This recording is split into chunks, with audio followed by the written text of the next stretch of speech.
Welcome back to Let's Play Shadowrun Returns, the Dead Man Switch campaign. We're going in to check on Coyote.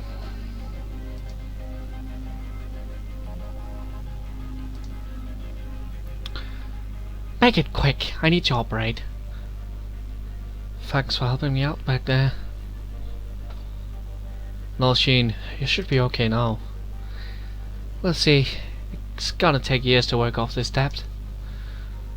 Okay, folks, I'm gonna have to ask you to go sit in the waiting area. Watch some trivia or something. This young lady and I have work to do. Mrs. Kubota never said what kind of cyber arm she'd pay for. I want something badass. Got one with a laser inside? You'll take what I give you, lady. Now let's have a look at your face. Leave it. Excuse me? Coyote. I earned this face by being stupid. I'm gonna keep it. End story. Whatever you say, kid. With one swift move, she sinks a syringe into Coyote's thigh. Nighty-night. Oh, Coyote's a badass, man. Coyote looks both better and worse than you last saw her. All the gaping holes are blocked and she's sporting a shiny new cyber arm, but now that the adrenaline has worn off, it's clear she needs some rest. Good morning. Thanks to the miracle of modern science combined with Doc Castle's magical healing powers, I'm almost as good as new. Better, really. Can I talk to you for a few minutes, Coyote, about Sam? Sam what? What about him? Sam's dead.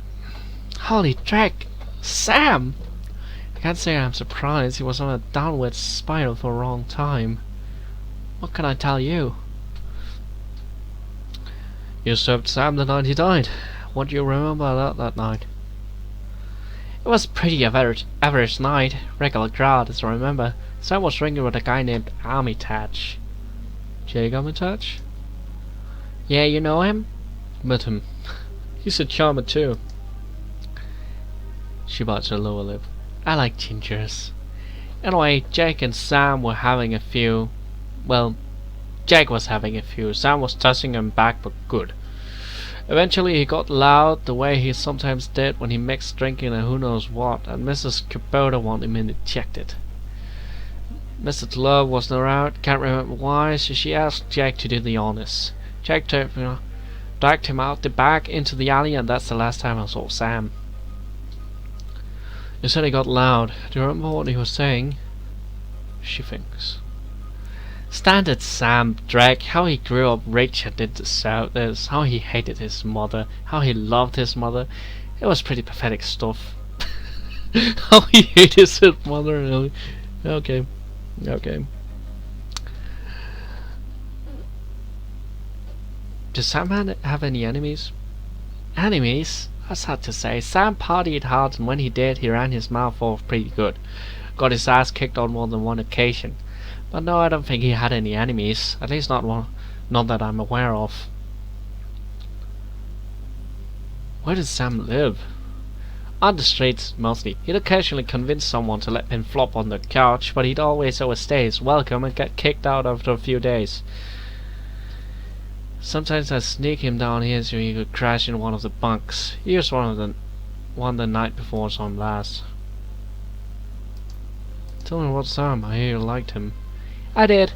He made me laugh. No one else seemed to like Sam's jokes, but I did. No accounting for taste. Sam made some bad jokes.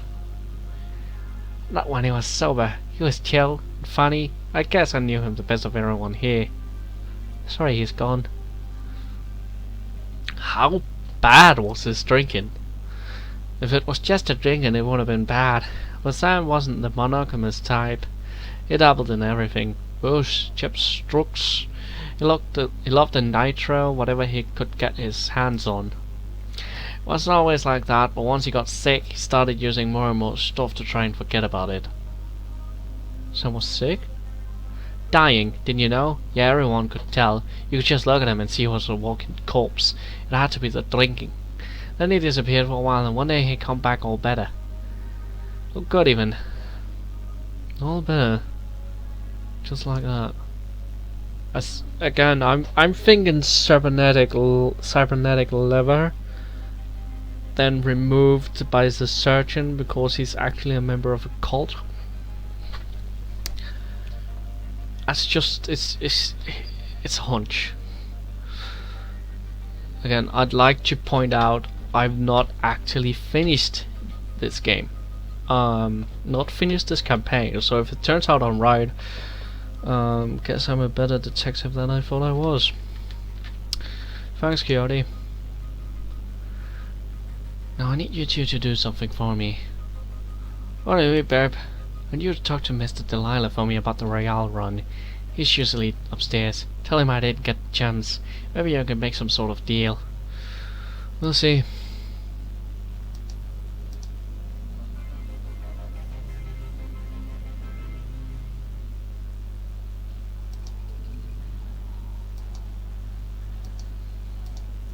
Let's talk to Mr. Delilah.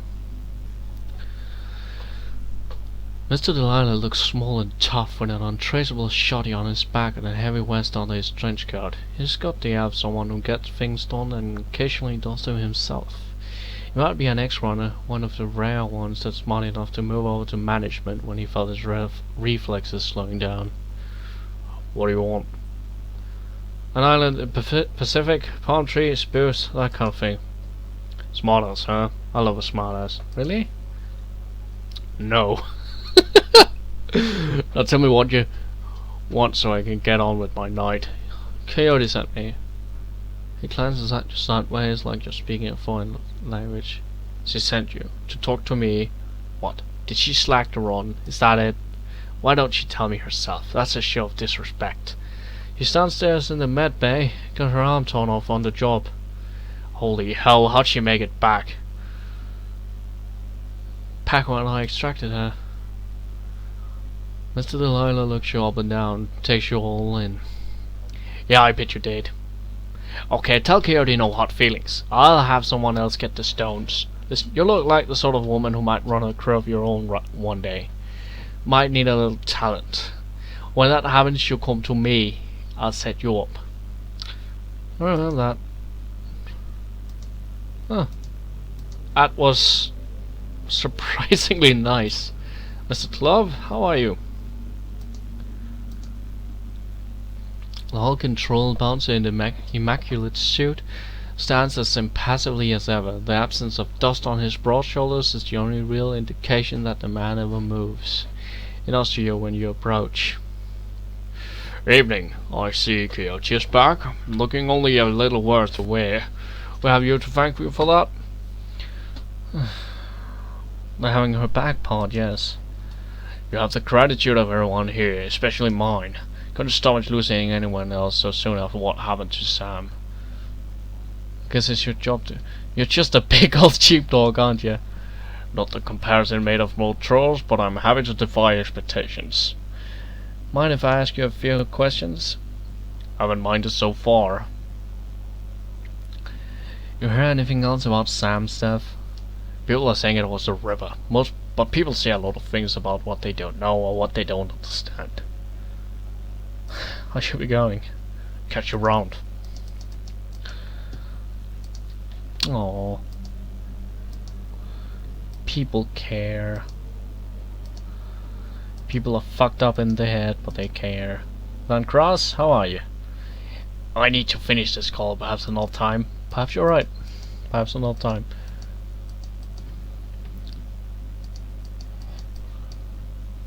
Mr. Caputa?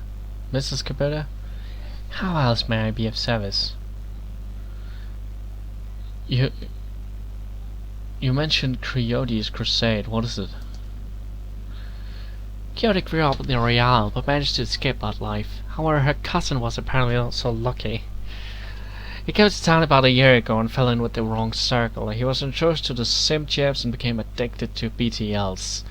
Coyote has been tearing her way through chip houses for months now, searching for him and acted as a one-woman cleanup crew. If you don't mind, I'll be going now. Okay, where are we going now?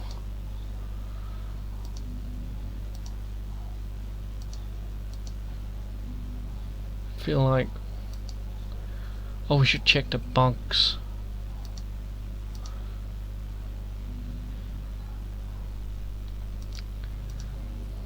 Sam slept in one of the bunks.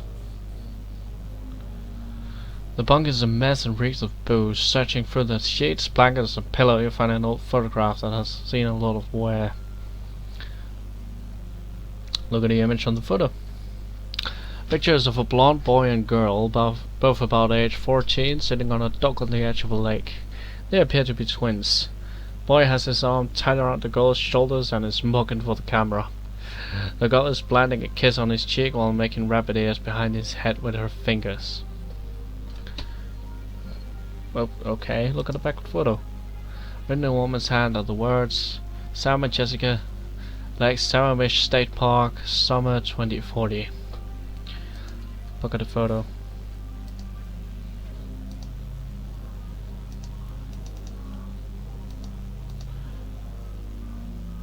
You're back. I think the highlights of the Wolf games will be on soon. Want to take a load off and watch it with me?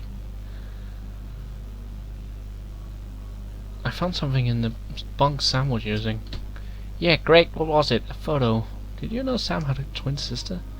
Yeah, I did. He mentioned it once or twice. It didn't sound like they got along that well. I was rambling on about her the last time I saw him. By that point it was completely gone. I really couldn't follow what he was saying, but he sounded miserable. The comic chips and the screen shows John Driston, the coroner from Organ Grinders. He doesn't look happy. Driston, you don't look so good. Never mind that. I'm fine. Listen, I'm at the NTSB investigation facility down on the docks with the corpse of what looks like another rebel victim. If you want to check this out, I will get here fast before McCluskey does. Thanks for the call. I'm on my way. Another rebel murder? Where? The docks. I've got to go. Okay, listen, I want to help. You dragged me out of the Royale before something bad happened. Worse than getting my arm torn off. And Sam was my friend. You head to the docks and I'll see if I can track down Sam's sister Jessica. She might be able to help us. Thanks, I appreciate the help. Let's go to the docks. Okay, from now on the game is actually blind. I have never gone beyond this point, so it's gonna be interesting. I'm going alone? No, okay. Let's just go then. Yeah, let's take a cab.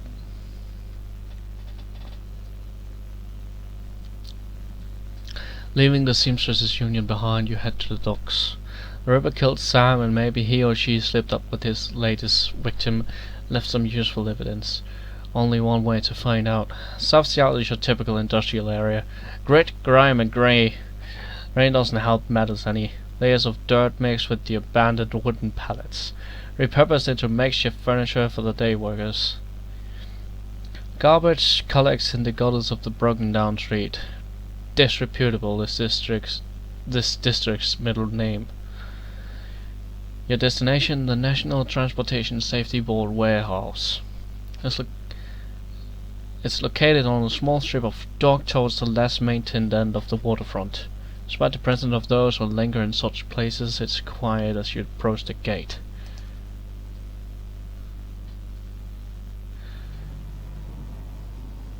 Oh,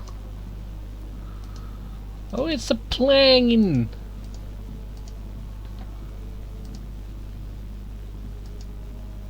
This is Ray Walker. Hey, you looking for a good time? Know anything about the NTSB?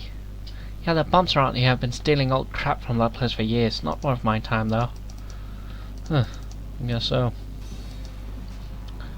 How do I get in there? The guard looks bored. He toes with his gun absent-mindedly, like he might shoot something on a whim just to watch it die. Hey, you're about to trespass on corporate property. You're looking to get dusted, street scum. I'm working with the coroner, Bronze. Open the gate. Sure you are, and I'm Lafia, the king of dragons. Beat it. There are dragons in this universe? Get out of here. Get out of here. Okay, okay, I'm getting out, man. How do I get in? Not interested in getting paid off. Not interested in letting me in. Stupid ass Lone Star Guard. You know, I'm doing the same thing you are. There's a ladder. Hey, that's mine! Can I borrow it for a few minutes? Here's 5 million. 5, eh? Sure, make that noodle machine is... Maybe that noodle machine is still working. That was great. Oh, how to get past the ladder.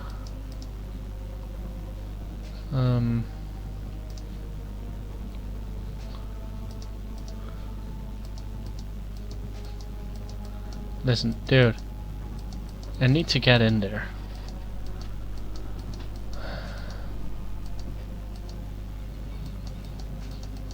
No? Why can't I use the ladder?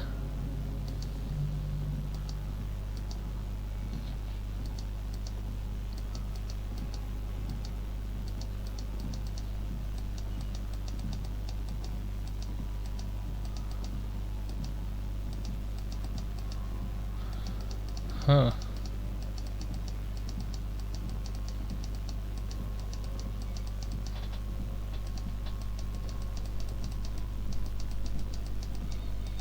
This is pretty dark and damp.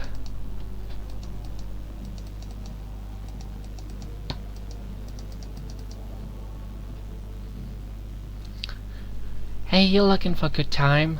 Not me, a friend of mine. I need you to have some fun with the guard by the fence around the corner. Alright, 20 buys you a 5-minute distraction, then I've gotta get back to work and earn some real union. Okay.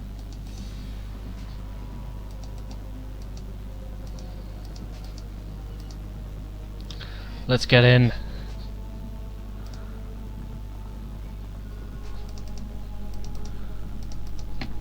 Okay.